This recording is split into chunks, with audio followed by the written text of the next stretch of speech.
আগামী 7ই জুলাই রথযাত্রা, কিন্তু জ্যৈষ্ঠ মাসের পূর্ণিমা তিথিতে পালিত হয় জগন্নাথ দেবের স্নান যাত্রা।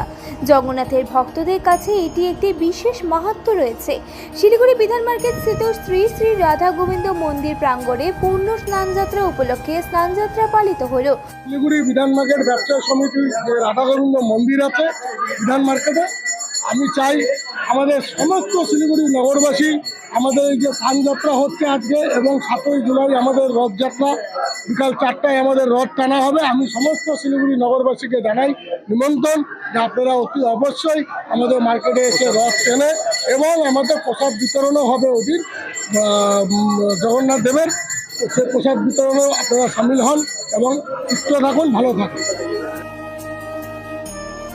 প্রভু জগন্নাথ, বলরাম এবং সুভদ্রা দেবীকে বিভিন্ন ফল, রস, ঘি, মধু, চিনি, দই আরও নানান ফলের রস দিয়ে জগন্নাথ দেবের স্নান করানো হয় এদিন।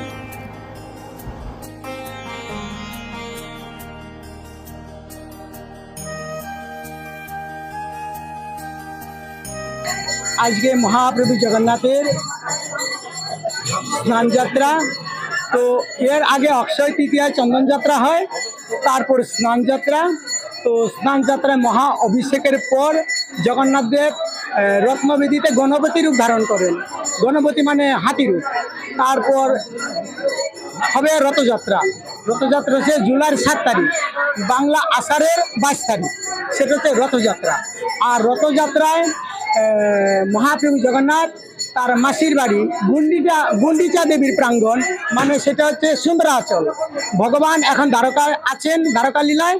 আর তারপর মাসির বাড়ি যাবেন, এটা সুন্দরাচল, শ্রীরাম বৃন্দাবন। সেখানে যাবেন, সেখানে 9 দিন থাকবেন। তারপর উল্টো রথ, ফিরারথ, তিনি আবার সে দ্বারিকায় ফিরবেন। তো ইতি বছরে এর মধ্যে 5 দিনের কথা বলে লক্ষ্মী দেবীকে তিনি সুন্দরাচলে গিয়েছেন।